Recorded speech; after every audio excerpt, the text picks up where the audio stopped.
is the Jason Walker Show.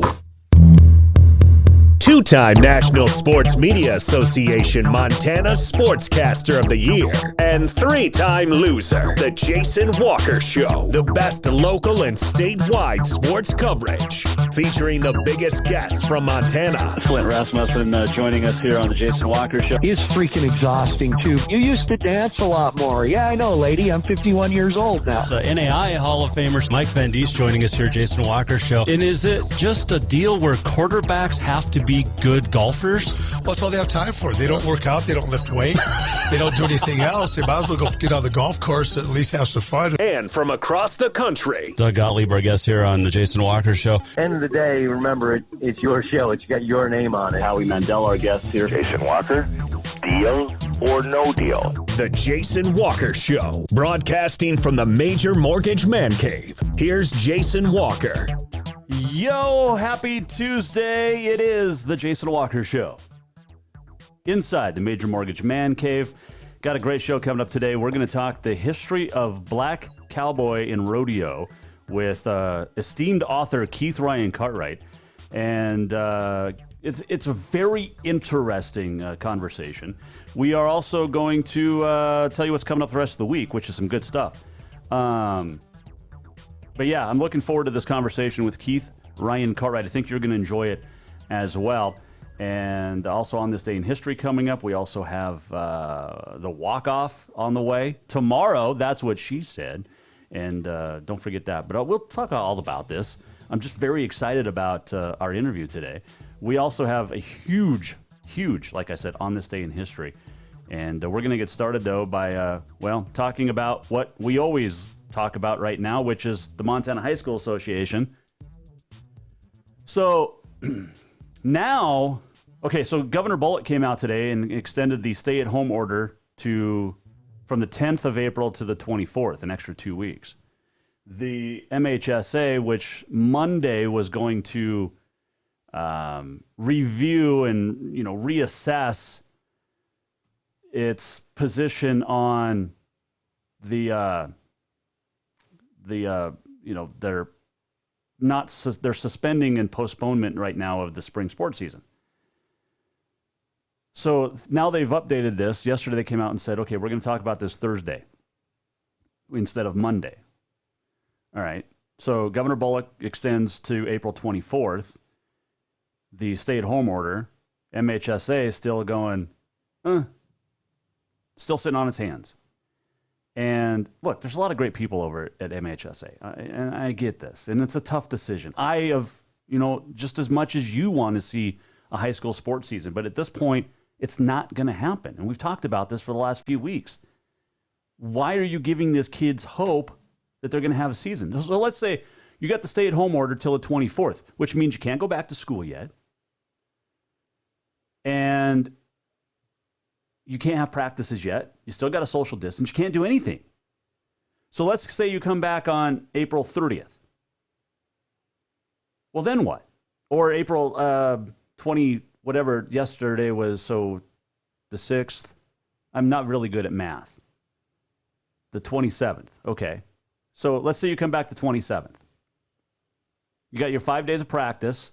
That takes you to the beginning of May, which basically then you're into districts and divisionals and states. So you're going to have a 3-week season? It's just, MHSA needs to just take the initiative and just cancel it now, because you're not going to get a season. And it sucks. We'll find out Thursday. They're going to review the status of spring activities. But anyway, there was some good news that came out, and we'll talk about that here in a second. But here's another reason why MHSA needs to think ahead instead of not thinking at all. The 2020 American Legion Baseball Championships, including all 8 regional tournaments and the American Legion World Series, have been canceled. The American Legion announced today.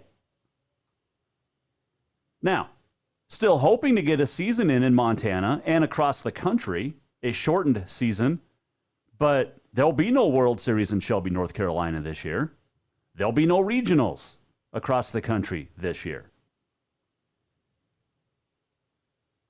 And we're still sitting here waiting on MHSA. But speaking of high school, great news. 2 state champs and a runner-up from Hardin are the Montana Coaches Association Coaches of the Year. That was announced last night. Andrew Roundface, boys basketball, Cindy Farmer from girls basketball, and Eric Hartle for boys swimming, all winners for the Class A Bulldogs. Roundface and Farmer, each with co-championships this last month. And Hartle's team finished second to Whitefish. The girls swimming coach of the year is Class A Robin Onan of Central Billings. Siobhan Gilmartin of Bozeman for boys and girls because they swept. Here's your wrestling. Let's just go in order here. Wrestling, Class AA, Luis Carranza of Great Falls. Interim, now full-time. Class A, Guy Melby, Sydney, Fairview. Class B, Jory Castelline, Glasgow. Class C, Charlie Crabb, Alberton, Superior. Boys basketball, Class AA, Jeff Hayes, Hellgate. Class A, Andy Roundface from Hardin, as we mentioned. Josh Stewart of Lodgegrass for Class B, and Jason Wolf of Scobie for Class C. Girls basketball. This is, I know it's her name, but this is funny to see it in print. Catherine Garson-Forba of Capital. We know her as Katie Garson-Forba, but congratulations to Coach Catherine. I'm going to call it, next time we talk, it's Catherine instead of Katie. Class A, Cindy Farmer. Class B, Travis Walker of Loyola. And Class C, Maury Elness and Marietta Boyce from Roy Winifred. Girls swimming, we talked about Bozeman and Billings Central, and boys swimming as well. So congratulations to all the Montana winter sports coaches for the year. So congratulations. That is cool. All right, we're going to take a quick break now because I want to get to this interview early because it's fun. He's a good dude. We talked for almost 2 hours today. And, I mean, the interview wasn't even that long. Well, it kind of was. But there's so much great stuff. This guy has interviewed some fantastic people. Keith Ryan Cartwright, I beg your pardon. We talk a lot about black cowboys today, but this dude is going to be on more because of some of the people he's talked to and interviewed. Alan Alda. By the way, it's Wayne Rogers' birthday today. He passed away a few years ago, but he was Trapper John the first 3 seasons on MASH. But Alan Alda, Allison Chains, Gary Allen, the Almonds, Greg, Pam Anderson. I mean, we're just in the A's. 2 Live Crew. I want to talk to this dude about interviewing 2 Live Crew, which we'll have him on. Kevin Bacon. So now, since I've interviewed Keith Ryan Cartwright, he's interviewed Kevin Bacon. We're like 1 degree from Kevin Bacon, right? Is that how that works? Because it's not 6 degrees, it's just 1 because I've interviewed the guy that interviewed Kevin Bacon. We also have a Flint Rasmussen story we're going to tell, or Keith is, when we return. This is the Jason Walker Show. We're coming right back. You're going to want to stick around, I promise. Who doesn't love being number one? When your team's dominating the standings, or your favorite band rocks the charts at number 1, it feels good, right? Kind of like how it feels when you have auto insurance with State Farm. Because making you feel like number 1 is an honor your local State Farm agent takes seriously. Through the good times and not so good, your State Farm agent's proud to be here to help life go right. Call State Farm agent Mike Miller in Helena today. Yes, it's true that Montana is a long way from the Gulf Coast, but you can bring that Cajun flavor home with a stop at Cafe Zydeco. From po' boys to classic sandwiches, Cafe Zydeco has all the best Cajun in town. Are you in the mood for seafood gumbo or crawfish etouffee? Maybe you're craving jambalaya with some shrimp and grits. Head in for breakfast, lunch, or dinner, or call ahead for pickup or delivery. Cafe Zydeco will fix all your southern cravings, even on a chilly Montana day. Cafe Zydeco is a proud sponsor of The Jason Walker Show. Spring is fast approaching and summer is just around the corner, so now is the time to get those windows tinted at Auto Concepts as the sun starts to heat up. Tinting is the best way to keep the sun out of your little one's eyes driving down the road. Plus, it just looks cool. Auto Concepts is your exclusive 3M dealer for tinting as well as the best clear bras in town. Auto Concepts clear bras will not fade or yellow over time. And don't forget about suspension lifts and power steps for your rig too. Visit AutoConceptsHelena.com or check them out on Facebook. Auto Concepts, the auto enhancement professionals. Have you thought about buying a home and just don't know where to begin? Well, when it comes to one of the most important purchases one can make, we understand it can be frustrating and confusing, but it doesn't have to be. Let the Major Mortgage team help you with all your mortgage needs. Major Mortgage means major service, and we would love the opportunity to help you today. Give J.R. McFadden, NMLS number 1246357, a call today at 406-465-1918, or you can visit him at 2001 11th Avenue, Building A, Suite 3 in Helena. Major Mortgage is a division of AMCAP Mortgage, NMLS number 129122, equal housing lender. Everyone knows about Dinners Done Right and the convenience of the cook and carry cuisines. It's so easy to just stop by and you have something for dinner that night. But there's also one more thing you need to know about. Dinners Done Right Grab and Go Salad Bar. Yes, I said salad bar. Always the freshest ingredients, along with a daily soup and nacho bar too. So the next time you are in a rush or you just want to eat healthy, stop by Dinners Done Right for the soup, salad, and nacho bar. For monthly menus and more info, it's dinnersdoneright.com. Store-wide savings are what you'll find when you shop for new home furnishings at Ruckers Furniture. This means tremendous values on Helena's largest in-stock selection of home furnishings. When you shop Ruckers, you'll find store-wide savings on the furniture you want for every room in your home. And you'll also find our selection of Serta iComfort, the most comfortable beds in Helena.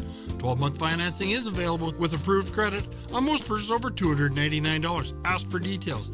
You'll find store-wide savings at Ruckers Furniture, 1010 Dearborn, Helena.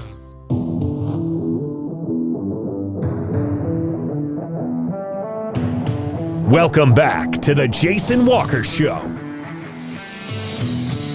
Welcome back on a Tuesday. Jason Walker Show. Major Mortgage Man Cave.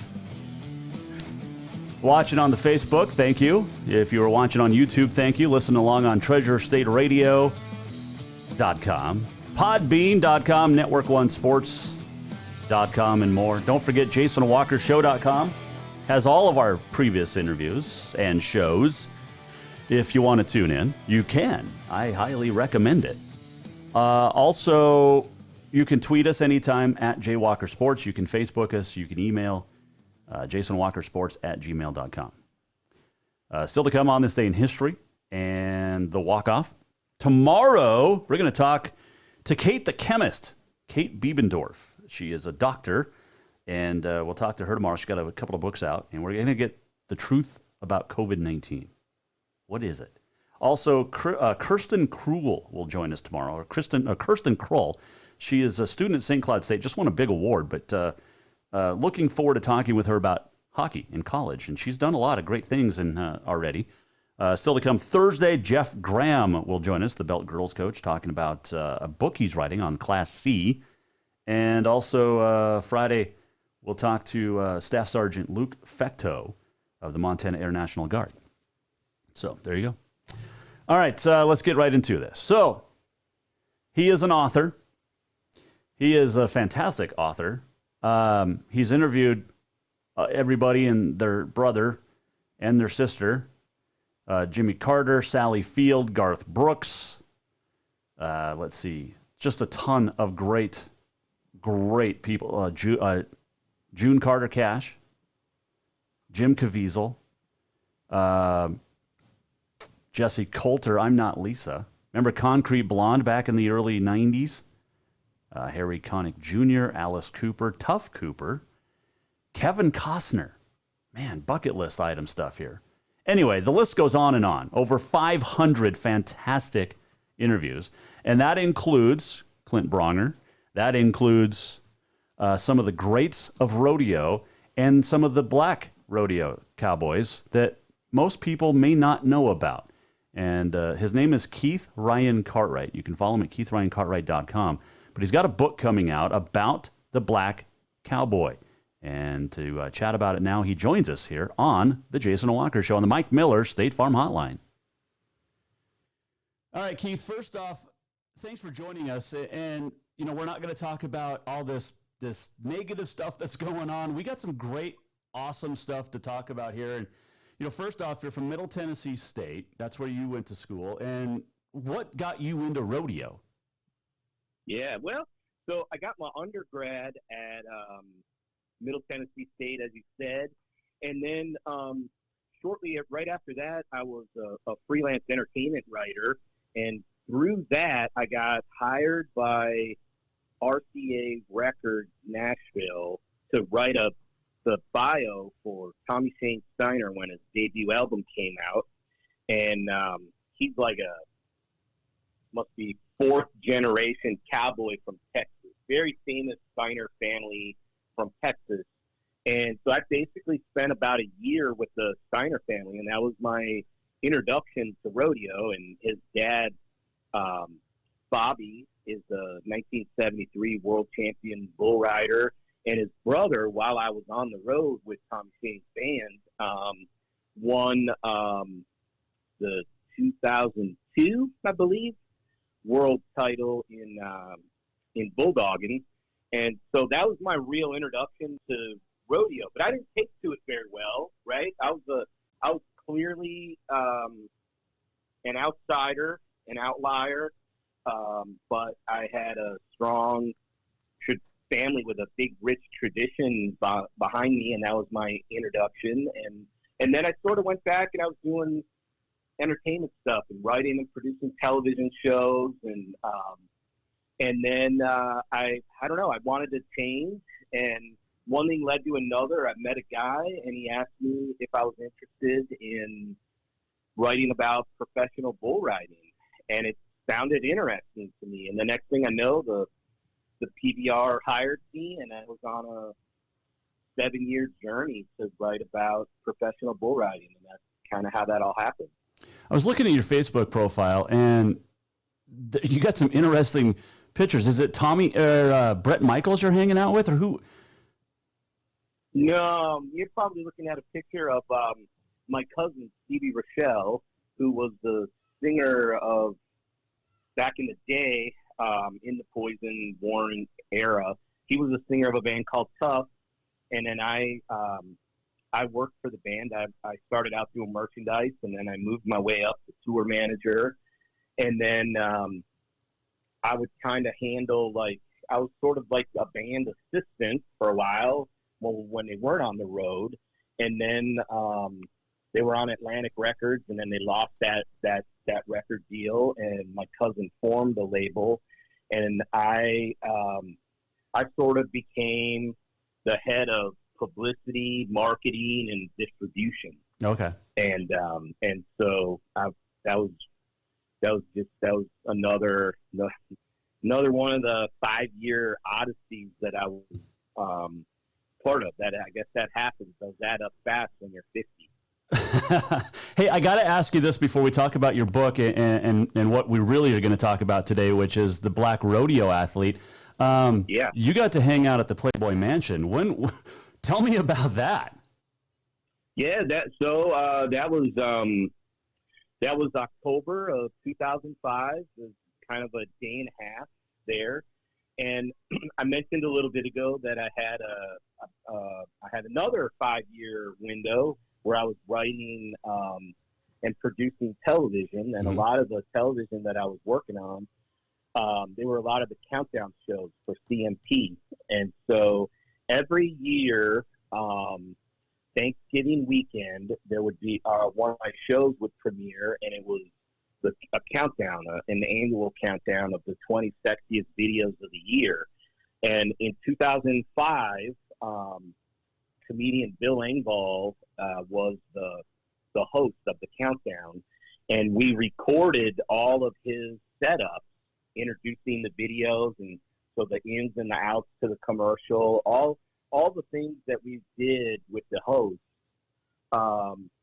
was recorded in all the infamous or famous spots at the Playboy Mansion. And so we were there for a day and a half, and that's when that picture is actually sort of like a test, because Bill is actually that's me in the photo, but after the photo's taken, I get up and Bill lays in that spot, and he records one of his introductions, a couple of them, from that same spot. That was me laying there. We took the picture, and kind of, one, I wanted the photo, and two, sure.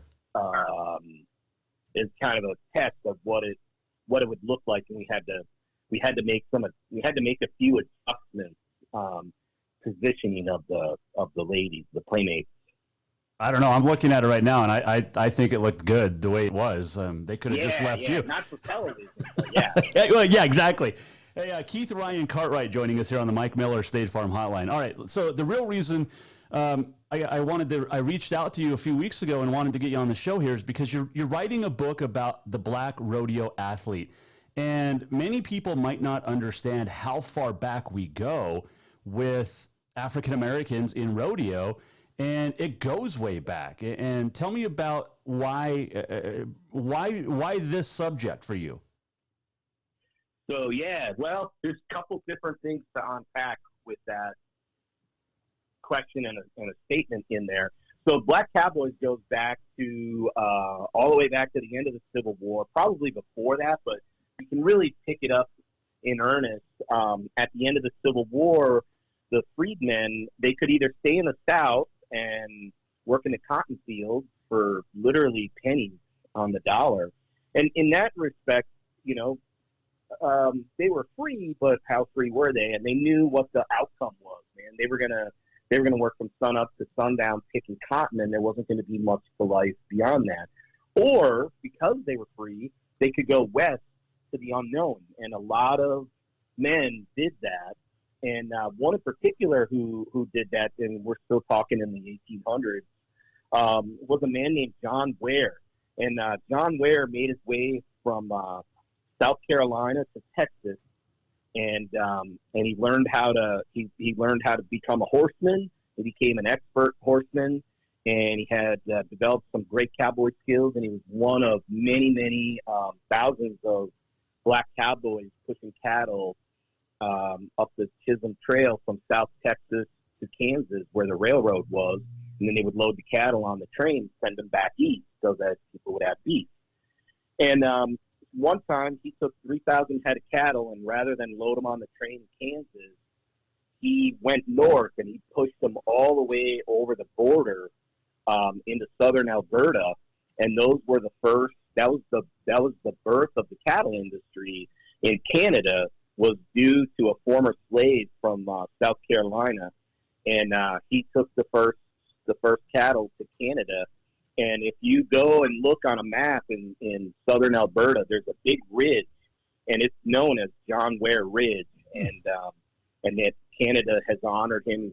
He's a hero up there, and they put him on a Canadian stamp, and he lived. Once he got up there, he stayed there and married a Canadian woman, and they started a family. And then, unfortunately, he was tragically killed. He was riding on a horse at a high rate of speed across the prairie, and his horse stepped in a badger hole and flipped over and crushed him to death. Wow.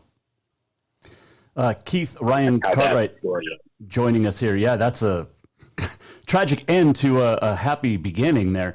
All right, so there's a couple of names that I really wanted to throw out, and I'm sure you obviously know them about because of your research, but Murtis Deitman, who was one of the original black rodeo athletes, actual rodeos, and then Bill Pickett. I mean, he's the father of Bulldog, and nobody realizes that nowadays. I think the younger generation of rodeo fan doesn't know about some of these great athletes from way back in the past. Yeah.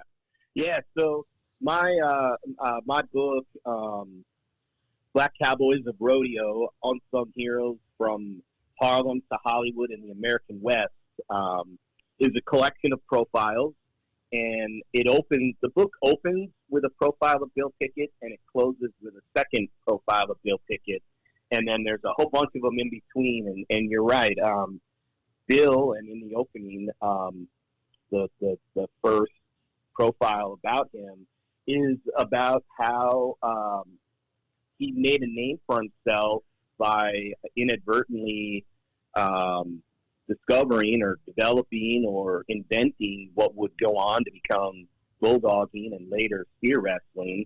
And it literally, that's how the term bulldogging came up, was they had some unruly steers, and he would jump from his horse and bite him on the top lip and they would like just freeze in place and fall over, and he could tackle them down to the ground.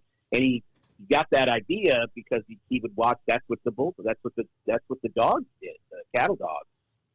And so it took the name bulldogging because here he was, imitating what cattle dogs were doing.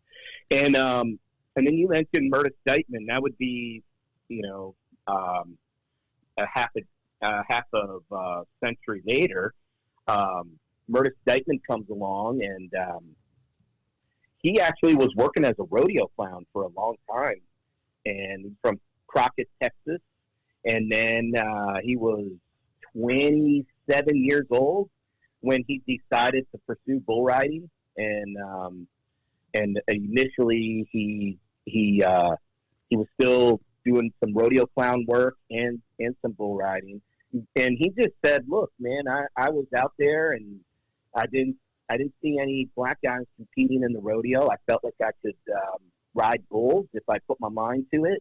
And wanted to prove to everybody that an African-American could qualify for the National Finals Rodeo if they just made a commitment to go on the road. And so there were plenty of black cowboys before him. And as a matter of fact, Willie Thomas, who's still alive today, he's down in Rosenberg, Texas, right outside of Houston. And he's unfortunately, his health isn't very well, and he's in hospice care. And so, sending our best wishes to Willie Thomas. But Willie Thomas is a little bit older than Meredith, and they were friends, and they spent many years together. But Willie would have really been Meredith's the guy that he looked at. Only the one thing about Willie was he didn't go out nationally. He just kind of hung mostly in South Texas. Every once in a while, he'd go compete in Chicago at the United Arena, and he went to the old famous month-long rodeo in New York City at Madison Square Garden. But events like that were few and far between for Willie Thomas. But Meredith Deitman was the first guy to just hit the road and go year-round from coast to coast. And one of the things that Meredith really knew would be to his advantage was to head out to California. And so he made use of going to rodeos up and down the California coast and up into Washington. And he faced, it's not that there weren't, we're talking mid to late 60s. It was a height of the civil rights movement. And I don't want to say that there weren't racist people on the West Coast, but it was far less than if he were to try to go to a rodeo in Jackson, Mississippi, or Georgia, or Louisiana, or places like that. So he went out west, and he got a little bit of a more fair shake, and became the first African American to qualify for the National Finals Rodeo in 1965.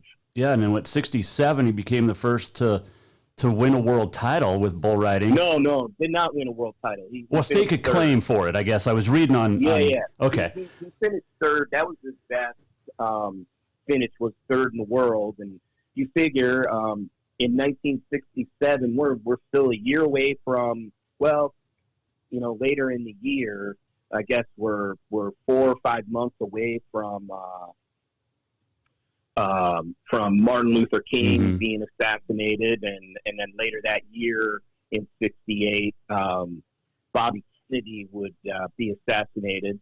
And so you're talking, the height of civil rights. If 67 was the summer of love, 68 was pretty much a violent year.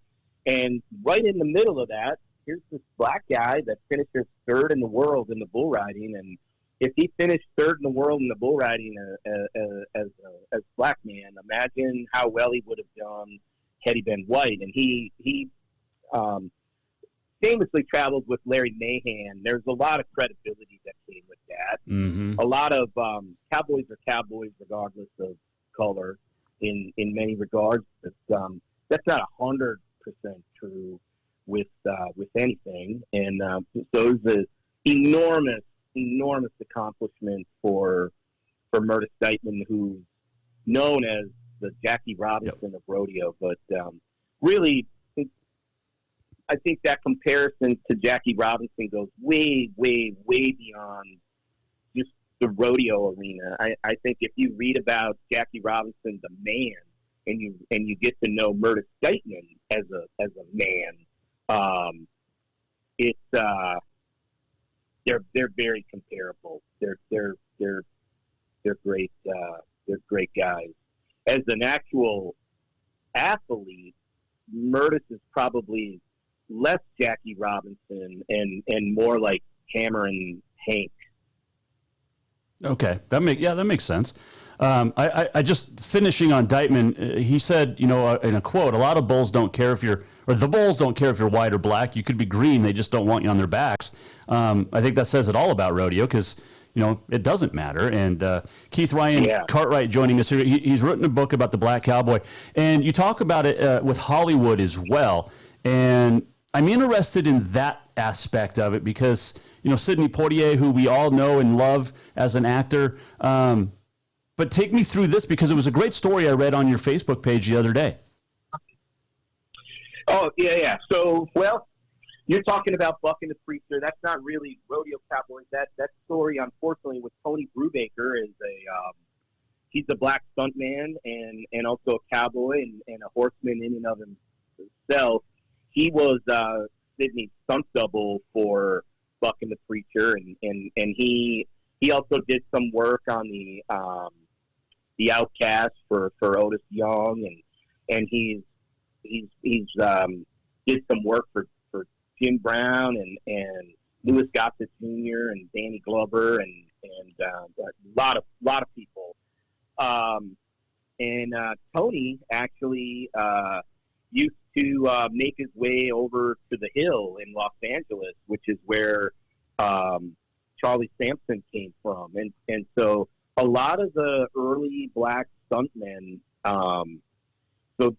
And that's a whole another story. Is until the late '60s, there actually weren't even black stuntmen in Hollywood, and so a lot of those early guys who started working in Hollywood in the movies. One of the fellows in my book who did two of them who did a lot of work in Hollywood, but were also rodeo cowboys. Gene Smith from Oklahoma, and then Cowtown Gene Walker from Cowtown, New Jersey, and they too, both of them found their way to the Hill probably a decade or so before Charlie Sampson. About the time that Charlie Sampson would have been a kid and discovered the Hill on a field trip with his Cub Scout pack, and I think Charlie discovered the Hill in 1968. So yeah, about the time that Tony Brubaker and Gene Smith and Cowtown Gene and some other folks would have first been hanging out at the Hill. Okay, but later on in years, James Pickens Jr. and Glenn Turman and Oba Babatunde and Reginald P. Dorsey, they're four Hollywood actors. Like they're actors, and all four of them are horsemen in their own right, and all four of them are profiled in my book, and all four have competed in multiple events at the Bill Pickett Invitational Rodeo and done other types of competitions. So Hollywood has had a long tradition with cowboys, and that goes for regardless of whether you're a white or black. Keith Ryan Cartwright joining us here, and I'm anxious to read the book because I'm sure you have to talk about, maybe one of the greatest tie-down ropers of all time in Fred Whitfield. And then you throw in some more bull riders. You mentioned Charlie Sampson, but then you go back to tie down with, current guys like Corey Solomon and current bullfighters, especially on the PBR tour, Ezekiel Mitchell. I mean, these are some great black athletes in rodeo right now and in the past. Yeah, absolutely. You know, there's two kids that are out on the trail right now. They're bullfighters, and that would be Dwayne Hargo Jr. and then Aaron Hargo, and they have bullfighting in their pedigree. In that Dwayne Hargo Sr. was the first African American to win a freestyle bullfighting world title at the NFR in the 80s when they originally were doing the Wrangler bullfights. During the week of the NFR, their father Dwayne Sr. won a world title and was quite a hand. And now all these years later, the Hargo name is back in action. Only both those boys, rather than do freestyle, which has sort of made a little bit of a return in recent years in popularity. They do cowboy protection, so they're working PBR bullfights, and two great kids, and they, along with their father, will be profiled in the book. Their father is a profile in and of himself, and the two boys are in a chapter near the end of the book. We talked a little bit about the PBR, and I mentioned Ezekiel Mitchell, and what a great career he's off to already on the PBR. And I know you didn't really get a chance to work with him on your time covering the PBR, but what's it say about the PBR that, you know, Ezekiel's doing so well? Yeah, I mean, think about this. So last year around this time, I made a post on Facebook. I kind of looked where the points and where the standings were. And I surmised at that point that if Ezekiel could stay healthy, that I thought he had all but assured himself a spot at the PBR World Finals last year, and he would be only the fourth black cowboy to qualify for the PBR World Finals, and that he would be the first one in 14 years. Now, some folks would say, hey, wait a minute, 14 years. What about Neil Holmes? Neil Holmes went to the finals twice. Once he went as a based on his standing in the lower level, he got an invitation, and then another time he went as an alternate. So I'm saying actually qualified as one of the top 35 bull riders in the world. Ezekiel was poised to be the first one in 14 years. And by the time the World Finals comes around, it's both Zeke made it and Dalton Castle made it. So we went from none for 14 years to 2 in 1 year. And then I was really excited coming into this year because I really thought that Ezekiel's cousin, Uzi Mitchell, was going to have a really strong chance of qualifying as well. And so we'd go from no black cowboys in 14 years, and in a matter of 2 years, we would go to 3 of them.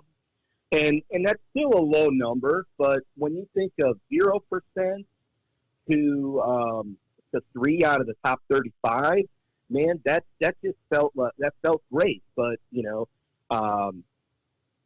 obviously everything's sort of on hold, and you don't know how the season is going to unfold from here to see if all 3 of these guys, or one of them, or 2 of them, or just what combination will be in Vegas, or if there's, I mean, who knows? We have no idea. No clue. We really don't know. We're all on hold, and I'm just really, really hopeful that there's still a chance that that first week in November when the PBR arrives in Las Vegas, that perhaps there could be 3 black cowboys in the top 35 of the PBR. That would be just fantastic. Taking all the Brazilian spots, that would be good, right?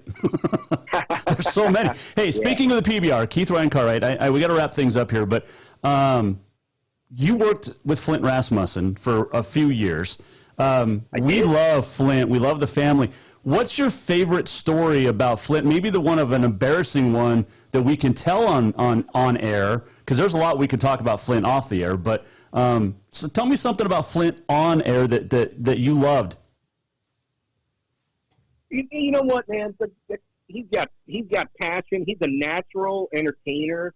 And sometimes you go to a city and you walk into an arena beforehand, and I'm not an entertainer, but you can walk into an arena and you're like,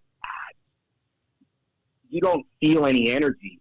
Whereas sometimes you walk into an arena and it is electric, right? Mm-hmm. And that's when I think some of the people who maybe aren't as good of an entertainer, I mean, the crowd's taking you where you want to go. The real work is when it doesn't feel electric, and that's really, to me, what separates Flint from a lot of other people. And there's one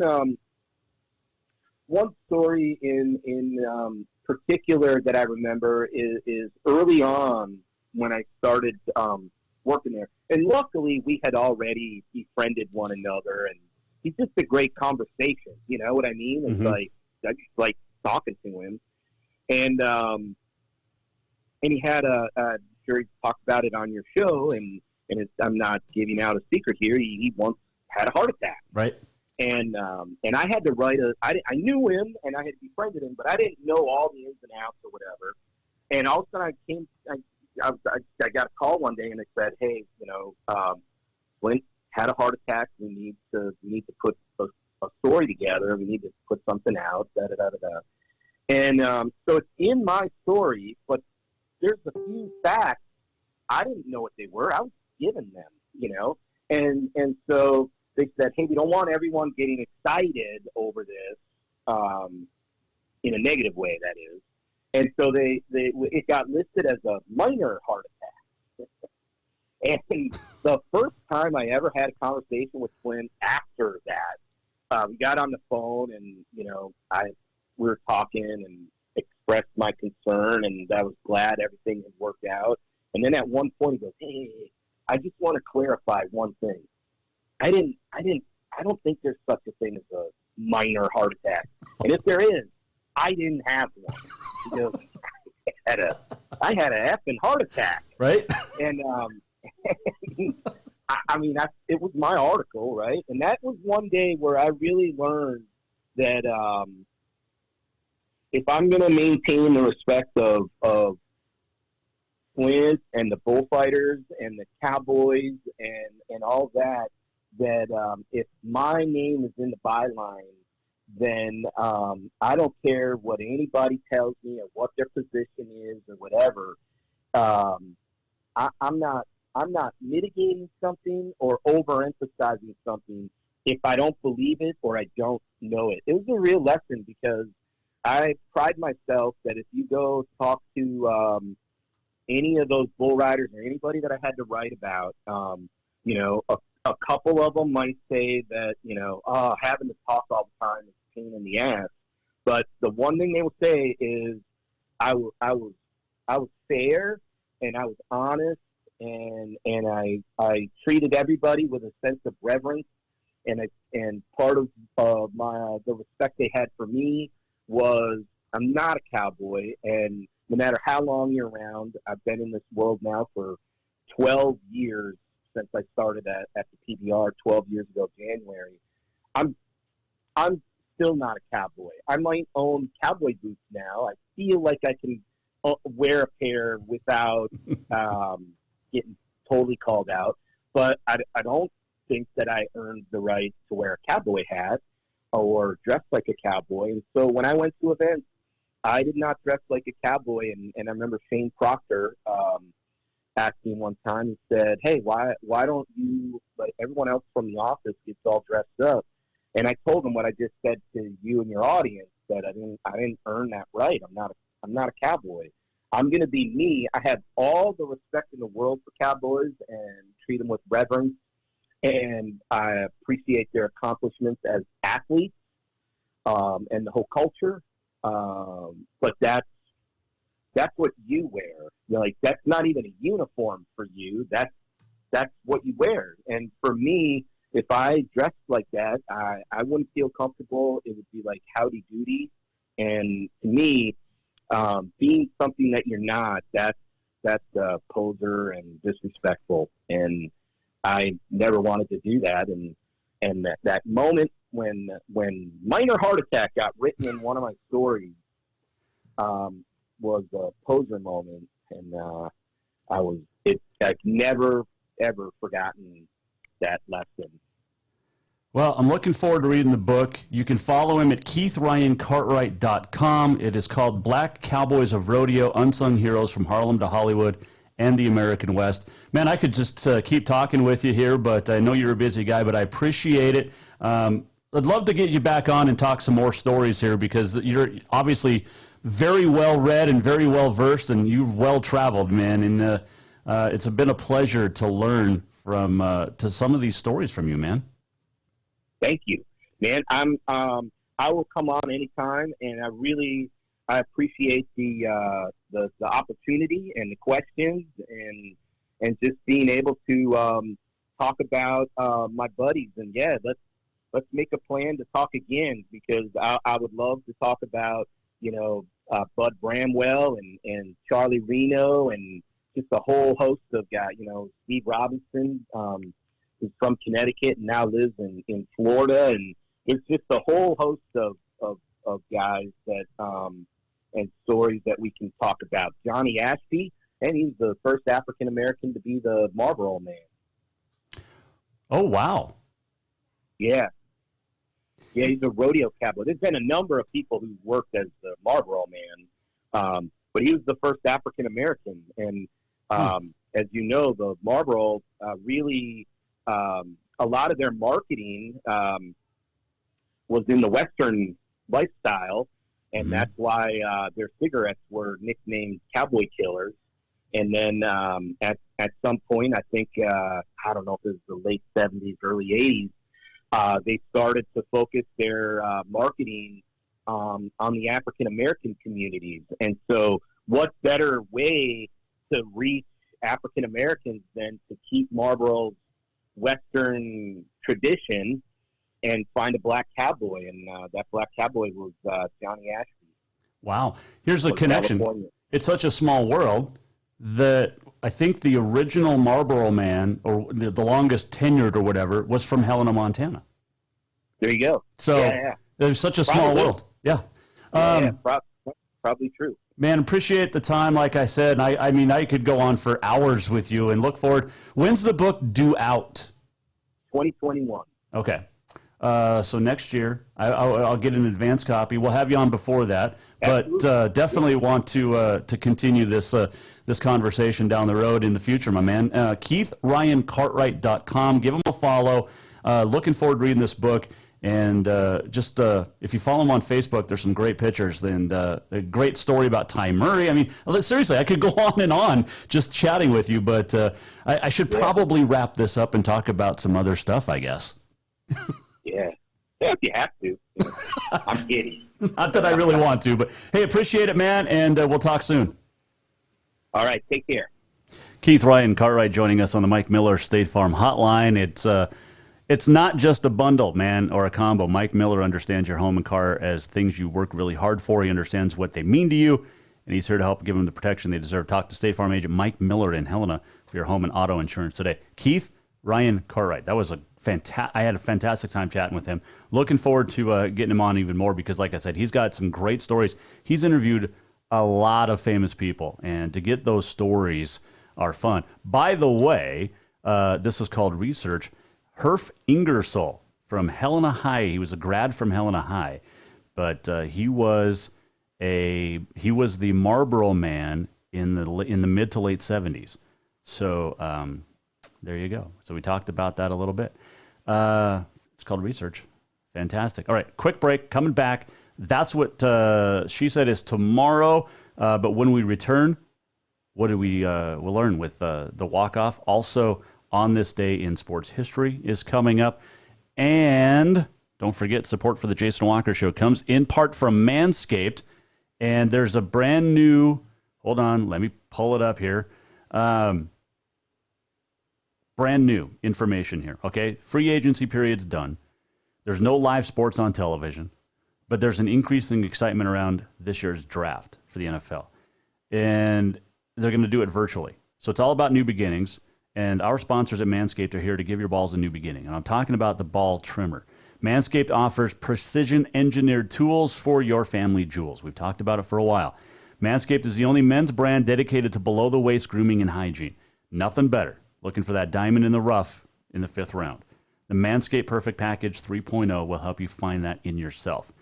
And you know, when you trim the hedges, the tree stands taller. All right, the Perfect Package 3.0, okay? This is what comes with it. The new and improved Lawnmower 3.0. It's waterproof, cordless, body trimmer, and a ton of other liquid formulations to round out your manscaping routine. It includes the ceramic, cutting-edge ceramic blade to prevent accidents. You're going to be nick-free. The advanced skin-safe technology. Don't forget about the crop preserver. Don't forget about also the underwear that you get, okay? 2 free gifts, the Shed Travel Bag and the anti-chafing Manscaped Boxer Briefs. The cologne is good as well. This is the perfect package for your franchise quarterback. Get 20% off. Use the code WALKER20. You also get free shipping at manscaped.com. That is 20% off, free shipping. Use the code WALKER20 at manscaped.com. And Manscaped is the best when it comes to men's grooming. Get yourself, well, the Joe Burrow of trimmers, the Lawnmower 3.0. We'll come back, wrap up the show, and we'll tell you what happened on this day in sports history next. What happened on this date in sports history? Find out next on The Jason Walker Show. Store-wide savings are what you'll find when you shop for new home furnishings at Ruckers Furniture. This means tremendous values on Helena's largest in-stock selection of home furnishings. When you shop Ruckers, you'll find store-wide savings on the furniture you want for every room in your home. And you'll also find our selection of Serta iComfort, the most comfortable beds in Helena. 12-month financing is available with approved credit on most purchases over $289. Ask for details. You'll find store-wide savings at Ruckers Furniture, 1010 Dearborn, Helena. Everyone knows about Dinners Done Right and the convenience of the cook and carry cuisines. It's so easy to just stop by and you have something for dinner that night. But there's also one more thing you need to know about. Dinners Done Right Grab and Go Salad Bar. Yes, I said salad bar. Always the freshest ingredients along with a daily soup and nacho bar too. So the next time you are in a rush or you just want to eat healthy, stop by Dinners Done Right for the soup, salad, and nacho bar. For monthly menus and more info, it's dinnersdoneright.com. Have you thought about buying a home and just don't know where to begin? Well, when it comes to one of the most important purchases one can make, we understand it can be frustrating and confusing, but it doesn't have to be. Let the Major Mortgage team help you with all your mortgage needs. Major Mortgage means major service, and we would love the opportunity to help you today. Give J.R. McFadden, NMLS number 1246357, a call today at 406-465-1918, or you can visit him at 2001 11th Avenue, Building A, Suite 3 in Helena. Major Mortgage is a division of AMCAP Mortgage, NMLS number 129122, equal housing lender. Spring is fast approaching and summer is just around the corner, so now is the time to get those windows tinted at Auto Concepts as the sun starts to heat up. Tinting is the best way to keep the sun out of your little one's eyes driving down the road. Plus, it just looks cool. Auto Concepts is your exclusive 3M dealer for tinting as well as the best clear bras in town. Auto Concepts clear bras will not fade or yellow over time. And don't forget about suspension lifts and power steps for your rig too. Visit AutoConceptsHelena.com or check them out on Facebook. Auto Concepts, the auto enhancement professionals. Yes, it's true that Montana is a long way from the Gulf Coast, but you can bring that Cajun flavor home with a stop at Cafe Zydeco. From po' boys to classic sandwiches, Cafe Zydeco has all the best Cajun in town. Are you in the mood for seafood gumbo or crawfish etouffee? Maybe you're craving jambalaya with some shrimp and grits. Head in for breakfast, lunch, or dinner, or call ahead for pickup or delivery. Cafe Zydeco will fix all your southern cravings, even on a chilly Montana day. Cafe Zydeco is a proud sponsor of The Jason Walker Show. Who doesn't love being number one? When your team's dominating the standings, or your favorite band rocks the charts at number one, it feels good, right? Kind of like how it feels when you have auto insurance with State Farm. Because making you feel like number one is an honor your local State Farm agent takes seriously. Through the good times and not so good, your State Farm agent's proud to be here to help life go right. Call State Farm agent Mike Miller in Helena today.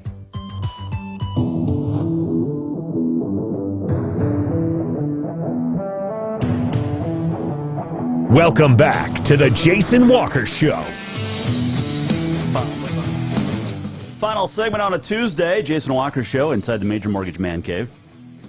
And it is time for On This Day in Sports History, and just in general. We like to do this each and every day at this time. And it is brought to you by the Motherlode Sports Bar, Casino, and Restaurant. Make sure you stop by the Motherlode, along with Dinners Done Right, Cafe Zydeco, and Green Meadow Country Club. If you're not a member at Green Meadow, you need to become one. Tell him he's heard it on the Jason Walker Show. Anyway, get on out, order out, and take care of our sponsors, will you? Today is April the 7th. It is National Beer Day. On this date in 1933, Cullen-Harrison Act came into effect, legalizing the sale of low-alcohol beer. It's also National Coffee Cake Day, No Housework Day, which is every day for me, and Girl, Me Too Day. Actually, I don't know if that's what it's supposed to be. Anyway, now on this date in 1896, at the very first Olympics in Athens, American athlete Robert Garrett would go throwing double, winning the shot put. He won the discus the previous day. Also, Australian Teddy Flack would win the gold in the first Olympic 1,500 meters. Goes on to win the 800 2 days later. Ben Hogan won his first of 2 Masters titles on this date in 1951. Jack Nicklaus won the first of his 6 Green Jackets on this date in 1963. Ted Williams managed the Washington Senators for the first time on this date in 1969. Syracuse, in 2003, beat Kansas, won the first title for the Orange. In 2008, 70th NCAA Championship, Kansas would beat Memphis. And that was the first time all 4 top seeds had advanced to the Final Four. Let's see. Happy birthday to this day, 1859. Walter Camp, the father of American football at Yale, was born in Connecticut. 1873, John McGraw was born. He was a Hall of Fame manager for the New York Giants when they won titles in 05 and then 21 and 22. He died in 1934. James Garner's birthday is today. Brett Maverick on the TV show. Also, the Rockford Files was born in Norman, Oklahoma. Happy birthday, 1939, Francis Ford Coppola, the Godfather and Apocalypse Now director. Russell Crowe was born on this date in 1964. Tony Dorsett was born on this date in 1954. And on this date in 1960, James Buster Douglas was born in Columbus, Ohio. So there you go. Little On This Day in Sports History brought to you by the Motherlode. Let's do this. We're almost at the end of the show. What did we learn? And what did he miss? Time for the walk-off. Walk-off is brought to you by Cafe Zydeco, and like I said, Cafe Zydeco, the Motherlode, Dinners Done Right. All of our 3 great food sponsors, with this stay-at-home order now in effect for another couple of weeks until April 24th at the minimum. Call ahead, get your orders, take out Cafe Zydeco, the Motherlode, Dinners Done Right, and get out to Green Meadow Country Club. Sign up, become a member. We will be golfing together. Tell them you heard it or saw it on the Jason Walker Show, and they'll set you up at Green Meadow Country Club. You can also, if you're a member, call ahead, take out curbside delivery there as well. All right, so Cafe Zydeco bringing us the walk-off, and essentially it is all about a great interview we had today with Keith Ryan Cartwright, the author of the book coming out next year about black cowboys. Looking forward to reading it. Man, some great stories. And looking forward to talking with him more, because he's got some unbelievable stories to talk about as moving forward. Hope you had a good one. Tomorrow on the show, Kate the Chemist, Dr. Kate Biebendorf will join us to talk about COVID-19, exactly what it is, and how can we keep our kids at home excited about science during this and teach them a few things. Also, Kirsten Kroll will join us from Minnesota, St. Cloud State, and a whole lot more. It is the Jason Walker Show. We will see you tomorrow at 4. Have yourself a fantastic Tuesday. The Jason Walker Show is produced by the Jason Walker Media Company. Any reuse, rebroadcast, or retransmission without the express written consent of the Jason Walker Show is strictly prohibited. Just listen, watch, and enjoy.